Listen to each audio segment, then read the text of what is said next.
Kaye Boule de Feu, le révérend pasteur Baruti Kalala Carlos, toujours fidèle à son poste, Bosimba Pebebake, mokolo ya dimanche 7 juin 2026, Oyo, Azalaki toujours na pointe, Kuna na Baruti Tabernacle, Oyezwami, na avenue paroisse numéro 6, na quartier Rigini, plus précisément na commune ya Lemba, Wapiepai, l'homme au charisme équilibré, Ndenge na Benga Kaye, le révérend Baruti Kalala, Afungola Kimukanda, ya psaume 112, verset 6, Pona Kolobela sur un thème si merveilleux, Oyelobi, sur les sables du temps. T'attendons parler. Tout le monde a vu Beka. On a vu Beka. Tout le monde a vu Tel. On a vu un tel.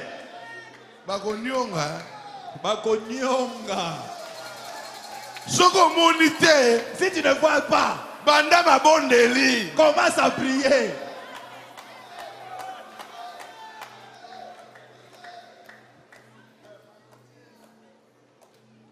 Tout s'est préparé.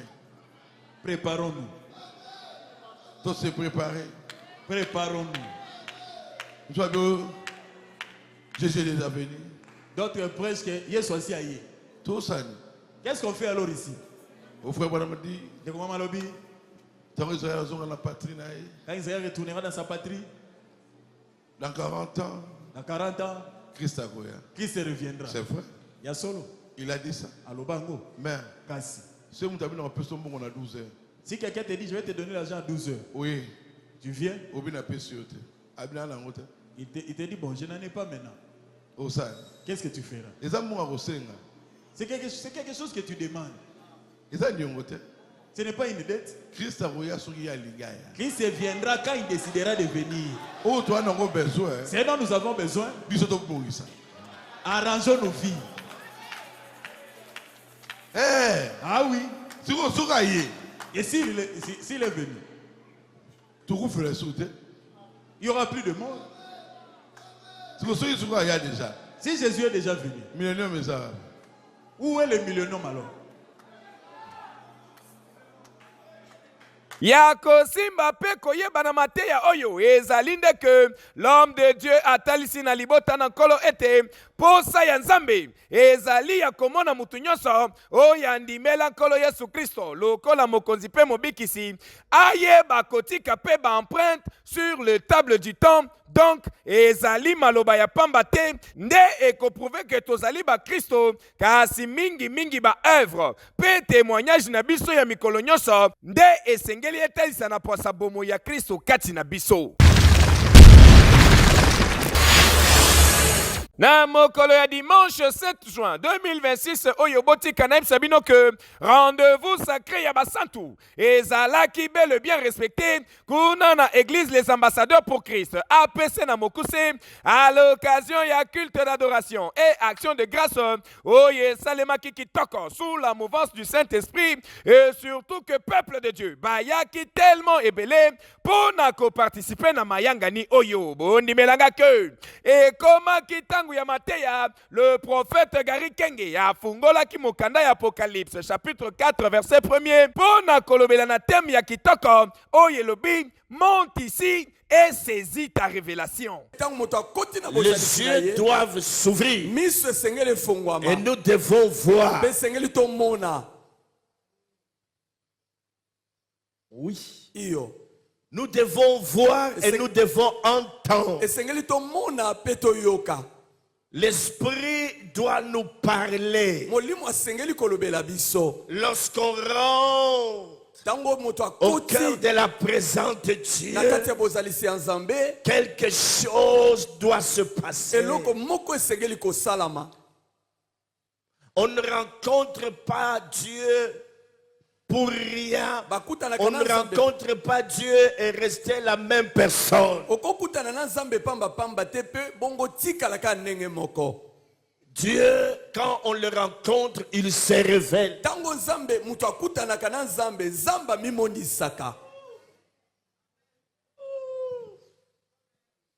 La preuve que tu as rencontré Dieu, tu dois recevoir quelque chose de sa part.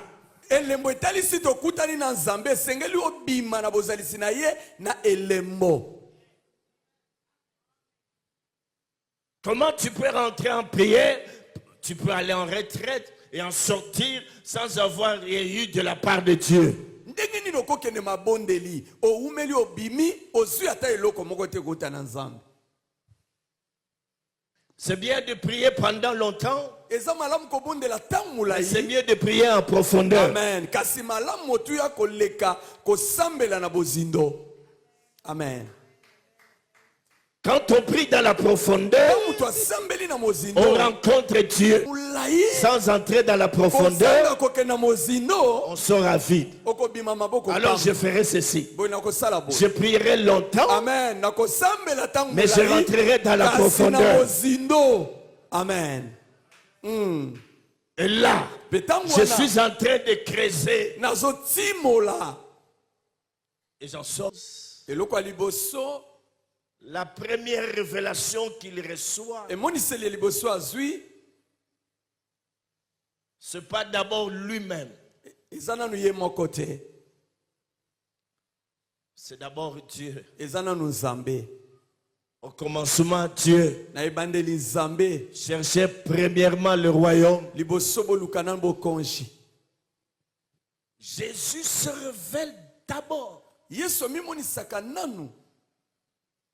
Car toute révélation, Tango bimoniseli ou nyonso. j'aimerais dire l'objet, la source de toute révélation, Liziba ya bimoniseli nyonso. c'est Christ. Eza Kristo ye moko. Amen. Amen. Dans l'Ancien Testament, Na bokani akala. on était en train de sacrifier les agneaux. Bazalaki kobonza bampate. Mais lorsque Christ est venu, Kaston Kristo aye. on n'a plus besoin de sacrifier les agneaux, car Car lui-même est l'agneau de Dieu. Lorsque Lorsque Jean l'a vu, il dit voici l'agneau de Dieu qui ôte le péché du monde. On n'a plus besoin de sacrifier les agneaux. botika na yebisa bino ke baprofondeur oyo le roi de Dieu le prophète Gary Kenge akundolaki na mama na likambo oyo eyebaki kofungola lisusu makasi le peuple de Dieu afin que mutu nyonso na kwe na ye ayeba kosala ba effort nyonso possible na tina ete ayeba komata na ba dimension oyo esengeli po e permettre ye à saisir révélation na ye. Peuple uni, une nation vigilante, un esprit patriote, et Zalinde Pongo, Mopange, ya idéologie, ya coalition citoyenne pour la nation, CCN Namukuse no Konangandi Melangake, Mopange, ya marche citoyenne pacifique, pour la réforme constitutionnelle, la parole au peuple, écouter, inclure, consulter, décider ensemble. Date ezalaki bongo semoko vendredi ya 5 juin oyo noko nangandi melangake etuluku ya batu bautaki bipai na bipai pona korepondre na marche oyo pasali ya nzambe ya solo ya République démocratique du Congo na kati ya coalition citoyenne pour la nation. Ebongo tango bakomaki na palais du peuple. Yoga communication. Lokula biso peuple tolobi que mokonzi abengisa référendum tolobi yango na lingala bapaya bakoyoka bien te yango wana totinda message na bapaya na koloba.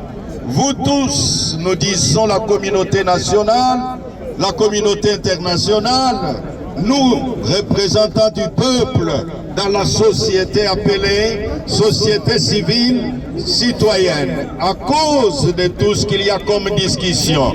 Les uns disent pas de changement, pas de révision. Les autres disent il faut réviser, il faut changer. Mais nous, le peuple, nous disons nous sommes les souverains. En tant que souverains, nous avons lancé l'appel au chef de l'État, l'appel au président de la République en disant nous voulons qu'il puisse faire appel au référendum. Parce que le référendum est... La voix du peuple, c'est la voix de Dieu. La parole au peuple. Coalition citoyenne pour la nation. Batali Siango. Nako. Ozo Zelanine. Yebela. Jeudi 4 juin 2026, son Excellence ministre Louis Watoum Kabamba, ministre de Mines et République démocratique du Congo, a participé à la commission environnement, tourisme, ressources naturelles, paix et développement durable. Il y a Assemblée nationale. Oyo wapi ezalaki bango consacré na mécanisme ya gouvernance pe redistribution ya ba revenu oyo ezali ici na exploitation minière na profit ya ba communauté locale, notamment dotation ya 0,3% ya chiffre d'affaires, cahier des charges ya ba responsabilité sociétale pe lisusu na redevance minière. Na kati ya séance ya musala yango, ministre ya mine Louis Watoum Kabamba, le géant ya gouvernement souminois, a présenté état ya mise en œuvre. Il y a dotation 0,3% ya chiffre d'affaires, il y a entreprise minière, pe lisusu oyo ezali destiné na financement ya ba projet de développement communautaire, ba kisa lisusu cahier des charges ya redevance minière. Nyonso elekanaki avec impact ya kosakana te conformément na règlement intérieur et assemblée nationale. Ministre ya mine Louis Watoum Kabamba akoyeba bongo kozonga dans 48 heures pour akoyeba bongo répondre to pe kopesa ba lumière na ba question pe ba suggestion oyo ba élu du peuple ba bongo na koposer ye. Tala séance ya travail oyo elekanaki kitoko, donc bakalate le géant gouvernement souminois a kozonga pour na kobeta ba question na tout dada. Le 3 juin 2026, oyo ba député provinciaux ya ville province ya Kinshasa bazalaki bongo na mobange na plénière oyo et kumbamaki na yemoko le président Levi Mbuta Sangupamba noko nangandi belanga que na kati ya plénière yango ba député ba yebaki bongo na ko adopter tope ko voter pour na interpellation ya numéro 1 ya régie assainissement ya ville province ya Kinshasa Raskin na Mukuse monsieur Igluwawa, initié par les députés ya circonscription électorale Yangaliema Nicolas Wemankoy. Noko nangandi melanga que plénière oyo elekanaki avec impact ya kosarate et sika oyo wapi initiateur ya motion ayebaki bongo na ko expliquer na ba collègue na député importance ya motion oyo et surtout que le chef de l'État Félix Antoine Tshisekedi Tshilombo autaki kotomboka mikolo uti koleka na zandu esika oyo wapi alobelaki likambo ya salite fulu oyo amonaki na bilili batindelaki ye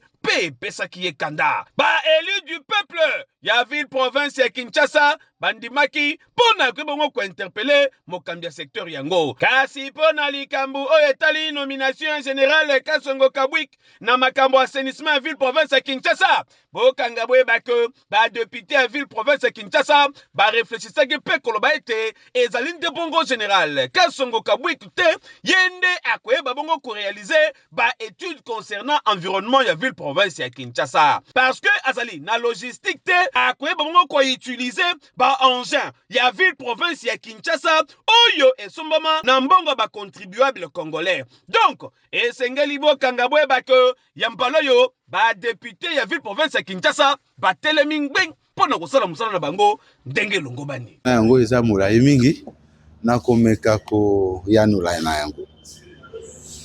Nazali mopona Miyangaliema na lekaki awa na kolobaka ete na pesa na kisana ipa na ngai aveni mama yemo na bayenyoso bayibi ebandi na DGC ekenti na pompage aveni waneka ukakate izaka na mai ozui route Matadi mai ezali kotanga ozui pe route ya DGC mai ezali kotanga na cité ata owana oke na nzela oye memi na cimetière ya Kitambo ba imondisi ata na boulevard awa ba caniveau eza bouché, alors que na kati ya ngumba Kinshasa toza o babengi Raskin o babengi na lopoto régie d'assainissement de la ville de Kinshasa yende sengela exécuter politique ya kokombola ba balabala pe ba caniveau na biso na kati ya ville ya Kinshasa lokola bosoto ezali il faut to benga o ya sengeli kotia balier ya ba décharge o esengeli akende kobwaka yango aya koyanola.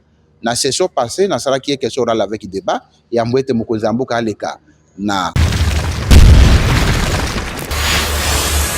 Na qualité na ye ya le commandant du temple, il y a UDPS Tshisekedi, le secrétaire général y a parti au pouvoir. Boti Kaneb Sabino que na moment oyo ba voisin, il y a opposition y a pété, bazala ki kobongama, pona kosala soi-disant ville morte na bango wana, il y a le 3 juin. Kasi Augustin Kabuya Mwanabute, en tant qu'élève du maître, na masolo oyo ya ba ville morte, azala ki toujours au fourré au moulin, na il y a le 2 juin pour sensibiliser la population à partir de la base pour que Moutouniaso a kende kosala musala na ye normalement pour eloko ezalaki nango te. Car étant convaincu que rien ne devrait se produire et que la journée devrait fonctionner normalement.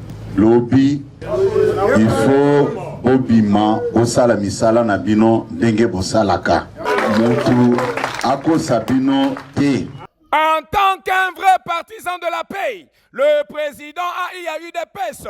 Augustin Kabuya, sans côté maïna munoko, a yebisi na ba militaire a eu des pèses clairement que tolingi désordre à la tête.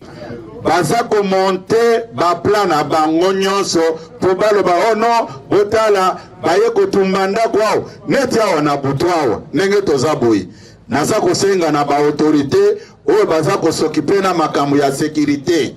Nazanata ya kobanda kobenga mutu na mutu te. Kasi tola mukana tongo ya mokolongo ya mercredi 3 juin 2026 boye bondi melanga que situation ezalaki très calme sur la ville province ya Kinshasa. Circulation normale le kaka ndenge bokoki komona na bilili veut dire population basalaki ba activité na bango normalement sans inquiétude. Donc échec total ya ville morte soki ozotia tembe yoke lokoyo. Un échec total. La circulation est calme, la sécurité est là, il n'y a pas de dérapage. Moi je travaille à Mamaye, je viens de là, je sors un peu pour acheter quelque chose, je vais rentrer, je travaille là-bas. Tout le monde est là-bas, il y a les malades, il y a les soignants. Quand la circulation des acteurs, ça calme. Et bongo na pokwa ya mokolongo. Pour prouver échec total, il y a soi-disant journée ville morte et yende kosuka na assistance. Il y a une foule immense, oyo bayeki kolanda match amical, oye betamaki na Liège entre Léopard, il y a République démocratique du Congo, na Danemark, na cadre ya ba préparatif ya Coupe du Monde de 2026 et zalaki bongo na siège ya UDPS. Face à l'équipe du Danemark. Ici à Liège devant cette grande communauté de la République démocratique du Congo. Alors que là, ce sont les traditionnelles salutations avec un 11 quasiment habituel. Des changements seulement par rapport à l'équipe qui s'était qualifiée pour la phase finale du mondial Miss Coupe. On va retrouver. Ah oui, encore une fois. UDPS Tshisekedi, Nabo Kamamia, le secrétaire général, le plus stratège, le plus dynamique et surtout le plus compétent. Augustin Kabuya Mwanabute est parvenir qu'on neutraliser par contestation inutile. Il y a opposition, il y a peut-être à travers ma initiative, il y a le commandant du temple, il y a UDPS Tshisekedi, Augustin Kabuya Mwanabute. Pona kotel sabino que mwana yankosi, yepe azaka kankosi, comme mekakutu koyate. Sous l'impulsion, il y a le haut représentant du chef de l'État. Paix, autorité morale et parti politique à Desco. Totangi Bongo, son excellence Tony Kankushiku. Bondi Melangake. Le vrai patriote, Moïse Mbouyi, Baki Selaye Petit TKS, Oyazali coordonnateur national, ya collectif de communicateurs TKS, Ayambama Kikitoko, avec Impact Pays Idéologie, Mokolia dimanche 7 juin 2026, Oyo, na siège ya parti à Desco, Kuna na section Belgique Benelux, Oyezali Kokambama, par Madame la Présidente interfédérale, Marie Prudence. Voilà, merci Naba Ndeko Balande Nyos, Maza Rotala Bisso de partout dans le monde, Zali Bongo, Ndeko Moïse, Kabe Yaboui, Babenga Kaye, autrement petit TKS. Nazali na Kinshasa, Nazali na Belgique, précisément na Bruxelles, na Benelux, et Sikawapi, nae kuta na ba surprise makasi. Boyebe ke Nicolo Menekaki, Mokonzi na Bisso, son excellence Sonika Koshiko Azalaki na Mabelo yo, on a ko inaugurer et Sikawo Tozali awa te pona ko pesa message ya kafuka fuka ki pe na kolobela matali constitution ya mboka na biso. Alors na ko senga na ba compatriotes congolais nyonso ya Benelux, ya Belgique, ya Bruxelles, baya mbangu na parti politique ADESCO. Ezali parti à venir, balobi parti moko o epesi chance na yo mama, yo elenge, yo bilenge. Yaka ozali na makanisi ya malamu, ozali na posa kotonga Congo ya lobi, diaspora ya lobi, n'hésitez pas de venir rapidement na siège je connais Moïse Boilo sala boye na utaki kokoma Belgique na ya bana sala ba et c'est ngina na palper du doigt. Et puis la chose la plus très spéciale, ezali place au Nazalia wa ezali studio télé radio. On a don, il y a son excellence Tony Kanko Chikou, na makasi, il y a fédération interfédérale, il y a Benelux, il y a Pessi Mobangé na studio. Je pense que le rôle la visa na biso pe bibi ba Pessi biso mois 2 ans. Donc ozonga les sous après 3 mois, 4 mois, tant on aussi ça musala wa, tout ça la ba émission à Kafu Kafu, nous devons animer des émissions awa, pour vendre la vision du chef de l'État, pour teka Kombo ADESCO. Un sincère remerciement à l'équipe ADESCO awa na kuti, le dimanche mais vas-aller ko travailler. Pour Nalikamotali avancement parti. Merci à maman présidente Marie Prudence et puis merci l'équipe mouvement. Je pense que tous à Kinshasa na komisa ma immense reportage nyonso et pas ya kobanda autorité na biso sur Tony Kanko Chikou et pas secrétaire général na biso Dan Marichal que je salue 5 étoiles na benga kaé et pourquoi pas na ba cadre nyonso. Donc ba fédération mosusu ya ba mboka mosusu bosala le rôle la Belgique. Botika kozela Tony Kanko pe Sabino Mbongo. Bosala musala d'abord mbongo na sima. Bosimba Pebebake, Madame la présidente interfédérale Marie Prudence, Akoka Kite Kobomba Esengo Oyetonda Kinantima na ye, Yango a salué engagement patriotique. Ya petit TKS, le patriote Moïse Mbouyi, a affirmé soutien total. Ya section ADESCO Belgique Benelux, na discipline ya communication, Oyezali prôné par l'autorité morale Tony Kanko Chikou, le haut représentant du chef. Pas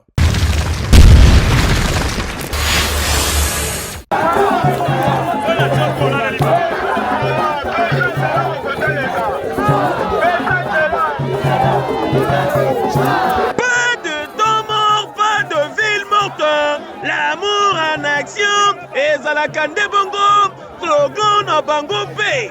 Vision oyo animaka, Fondation Florence Bendelo Nzumba, oyo wapi, ekumba makana président national na yango, Joël Bendelo Lipusha, noko na ngandi belanga cœur, na tangu, batu bazalaki koreve que, mokolo le 3 juin oyo bakobimate ville morte, tala mopange mobilisation, sensibilisation, mama na salongo, pona korepondre, na souci pe appel ya chef de l'État, Félix Antoine Tshisekedi Tshilombo, ya Kinshasa kokoma bopeto pe propre, kopanda, na triangle ya Mariano, esika oyo wapi, salongo nde salongo, bako kombola, kolongola matiti mbala moko, embouteillage ya ba population, et salami kokamwa, tala ba okire ba caniveau, awa, na mompono, batu batondaki epele, ebongo tangu ye moko, Joël Bendelo Lipusha komaka enga ye, tindika muninga, senga pardon, tala bien. Président Joël Bendelo Lipusha atala kindenge batu bayaki ko répondre pelé à kota na wenze asombi lilala alakisi réellement que ville morte izalaki maman na échec à kota balabala par balabala lisolo na population ona kotalisa affection pe attachement na ye makasi na ba valeur oyo ezali kotombola mboka ndeka mokonza mboka lansaki cri d'alarme de sorte que Kinshasa bopeto biso toali bana ya mabele ya kimbangu na nzela ya makasi ya président na biso Joël atie ba moyen de sorte que biso bana kimbangu to telema poto bongisa territoire na biso. C'est dans ce sens yango moni ba maman ba tata na biso nyonso tout se mobiliser derrière notre président Joël Bendelo pour na koyeba kosala assainissement ya contre auto vani na opération bongisa lopango na yo. De l'autre côté, pour na mboka, to soutenir président de la République pour na salité les gars qui mina Kinshasa. Le long Joël Bendelo honorable à l'obit au tika la simate. biso be fondation Mama Nzumba to telema yango to telemi biso bana Kinshasa bana Congo to soutenir ka Fati Beton biso yo to c'est qui a initiative oyo di pusha salaki pour dans sa salongo mais to bimi to sa salongo o to remarquer côté za nini ba Congo to milinga parce que milieu to fandi awa eza milieu o biso de peuple to fanda mingi ça se ba ko za côté oté to vivre dans cette équipe makati biso to zali ba semer ya salité oyo et tout na ba terrasser mbule robeta o bisaki na yo o boki na nini ta place ko sukela awa to se retrouver à ba saki sateleki yango wana na nzela ya dans Lipusha na papa Doudou Famba na président de la République to se pela une initiative réunion oyo ezali pona plénière munene ya réveil oyo tozali ko organiser samedi oyo na cadre église de réveil pe basala nzambe nyonso plénière wana ezali na deux programmes très importants et ozala na programme moko spirituel oyo kokambama na archevêque président Évariste Ejiba ya Mampia sur le thème le réveil de l'homme intérieur pour l'impactation de nos ministères. Deuxième aspect à réunion à samedi, la plénière à samedi, ezali présentation et projection et site web organisé par la région ecclésiastique de Kinshasa. Oyo affichage et ça ma partie à écran géant. Il y a l'église union son membre à réveil oyo baza capturé baza na kati ya site Google pasteur Mokote Akolobaki aza membre église à réveil soki azali enregistré te to pe capturé te na kati ya site wana. Donc après exposé to pe intervention ya archevêque président ndesiko to kolega na phase administrative ça la projection ya image pona kolakisa ndenge église à réveil est comme organisé. Chaque pasteur a commis un code postal naie, puis a commis un numéro d'ordre. Il y a arrivé dans quatre églises à réveil dans chaque commune.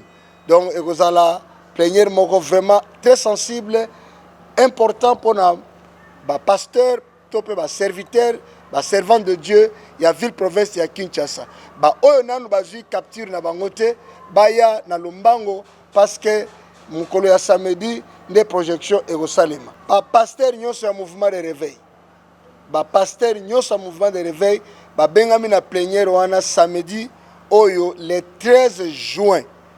Le 13 juin na Rigini na avenue Wenge numéro 10.